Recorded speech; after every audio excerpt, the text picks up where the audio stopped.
All right, welcome back to the Smart Start Recreational Therapy Insights YouTube series by Smart CU's Hub. This is week number 36, y'all. Thank you guys so much for stopping by. Today, we're going to be talking about a topic that I feel like is a very useful one for recreational therapists because we work in groups. We don't always work alone.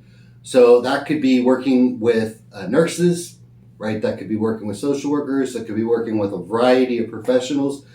So the question that I pose today is, what is the recreational therapist's role in the interdisciplinary team? How should you communicate? What can you do to bring to the table that the other disciplines can't or don't do as well of a job as?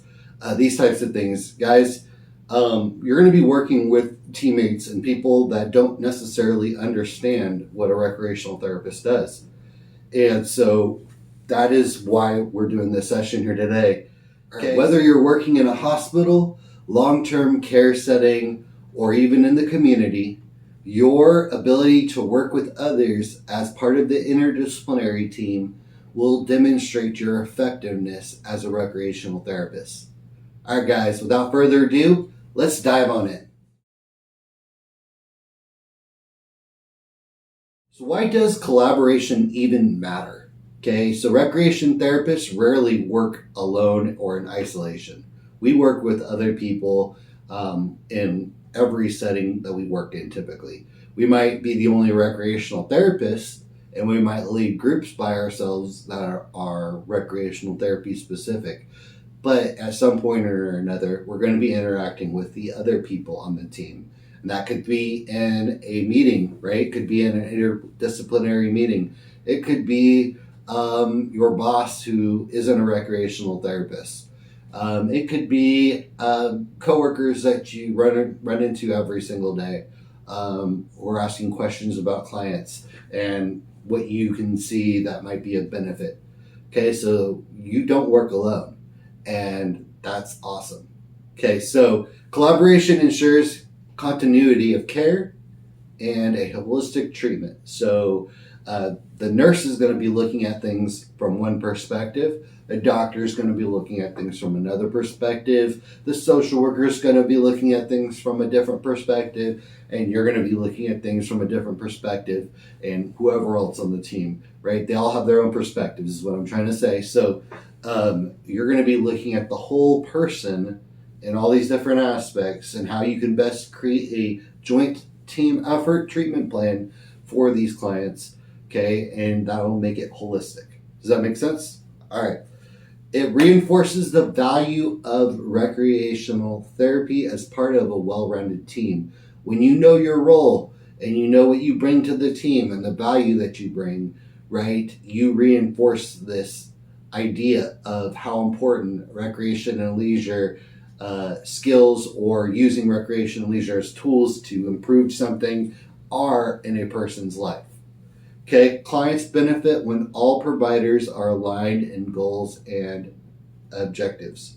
Okay, so that is a really good thing, right? You could either be going different directions or you could be going the same direction. We're going to row this ship together, folks. We're going to work with the people that we work with. Okay, imagine a patient recovering from a stroke.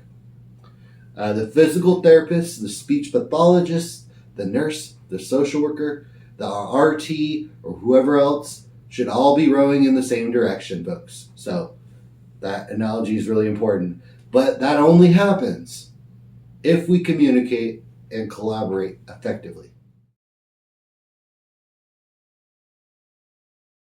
All right, let's break down the interdisciplinary team now.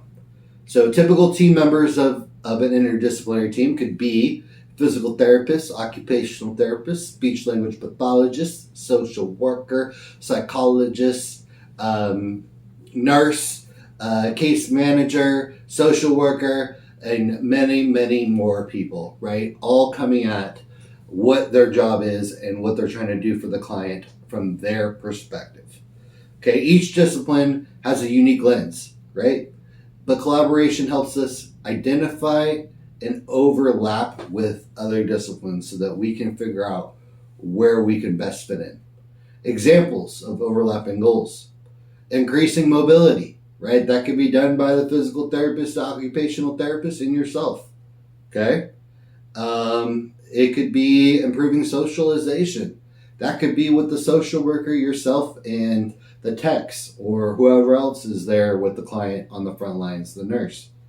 Okay. It could be reducing anxiety. That might be a joint effort of therapy groups and medications, those types of things. Okay. So all these perspectives kind of work together to treat someone holistically.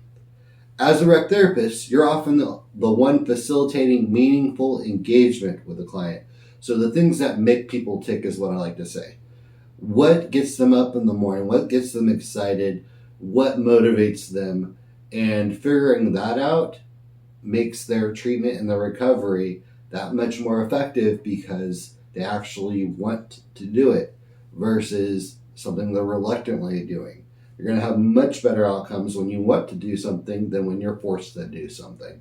Imagine that. All right, your role on the team. So you need to know what it is exactly you're doing and your role is on the interdisciplinary team. Now, first thing that you're going to need to learn is to speak the other discipline's language. So, for instance, physical therapists often respond in terms of scores and percentages and max assist, mid assist. They say FIM scores. They say, strength building. They say all these types of things, right? A recreational therapist needs to at least be familiar with what they're talking about when they say these things. Okay? Same with other disciplines, nurses, psychologists, etc. Okay? Be present in the team meetings. You being there really does matter. Don't just assume that because you're not these other disciplines that you shouldn't be there. In fact, if you're not showing up, you're doing a disservice to not only yourself, but the whole entire field, and shame on you. That's all right. Sorry. I like to just point that out because what you're doing there is you're showing people that rec therapy doesn't matter. Okay. And it's not part of the treatment. And that is something you should really examine. Honestly. Honest feedback. Okay. Contribute with confidence. Be confident in what you're doing, right? You're the professional in your area. You know your scope. You know what you're trying to do with the clients. Be confident in communicating with others. Your confidence won't go unnoticed. They will see that you feel a very strong way about a particular thing, and they will consider that and incorporate that in their treatment plans as well.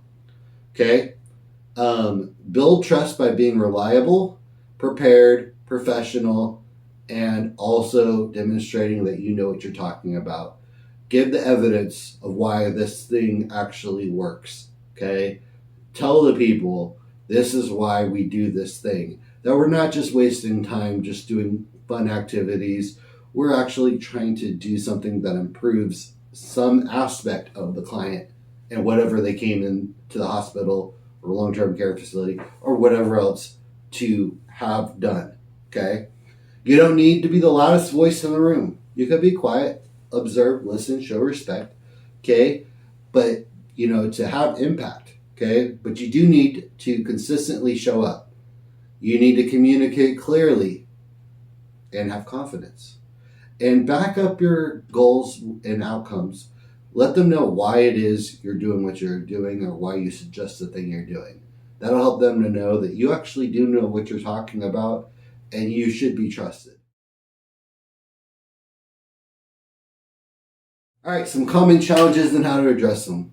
Misunderstandings about what a recreational therapist does. Okay, how many times have you been in a place where nobody knows what you're doing or what your role is, or they think you're the babysitter, or they think that you're the one that just plays games and makes people smile, or you're basically a clown? Okay, you are not. You went to school, you learned things so that you can use recreation and leisure as tools to benefit others. Okay, you are the rec therapist, usually the only rec therapist on the staff. You are the expert of what makes people tick. You are the expert of knowing how to motivate somebody who won't get out of bed. You're the expert of learning how to fix a body part, like mobility wise or strength wise, using recreational leisure skills. You're the expert of teaching coping skills to that behavioral health client. You're the expert of teaching purpose and socialization skills to those residents in the nursing home. You are the expert of your domain, and act like it. Okay? I'm sorry to be hard, but you are a rec therapist, and be proud of that fact. Okay? Feeling another common challenge that you might face is feeling minimized or excluded from treatment planning. It could be lack of confidence that you have in yourself, or advocacy skills that you feel like you don't have yet. Okay? Some tips that you can use to overcome those things. Provide RT specific outcomes, those evidence-based things. Okay? Those things that are why we're able to say so confidently that this works. Okay? Invite others to observe RT groups so they can actually see what you do. They can have a better understanding that you're not just playing games and wasting time. Okay? And that would help them to also maybe co-treat with you. They can kind of look into like how they can fit in. Okay? Lack of confidence. Also, you can offer to contribute ideas that support shared goals. So maybe there's a shared goal with somebody else on a treatment team, and you, the rec therapist, can look at maybe something that they could do that could actually be useful for that client that would help achieve that goal. And how could you also implement from your scope something that can help achieve that goal? Guys, we're working as a team, folks, and that's what we do. All right, collaboration isn't just a buzzword. It's how we demonstrate our value, and it's how we better serve our clients. When you step in an interdisciplinary team work with intention and confidence, you elevate both the profession and yourself. All right, some key takeaways for today. Know your scope and communicate it clearly. Be an advocate for your clients and your field. Collaborate, don't isolate. Be part of the team, not just in the room. All right, guys, thank you so much. I'm interested if you've had any experiences that were either positive, maybe the things that you learned helped you to be a better advocate or a better part of the interdisciplinary team by implementing something that you didn't always do, or maybe just telling us how you do that so effectively if you already are effective in your treatment team, interdisciplinary team approach. Guys, leave that in the comments below. Guys, if you like these videos, you're finding them important, please share these videos with other rec therapists. Hit that like and subscribe button. Hit that notification bell. Guys, every single Monday we're putting these out, and in your YouTube subscriptions, notifications, you will see these videos. So guys, without further ado, I hope you have a great Monday. Next week, we're going to be talking about money. So we're going to be talking about fundraising and budgeting for RT programs. Guys, you don't want to miss it if you are somebody who wants to learn how to be a better steward of the money that you are given. Guys, have a happy week. And as always, rec therapists, remember, stay classy.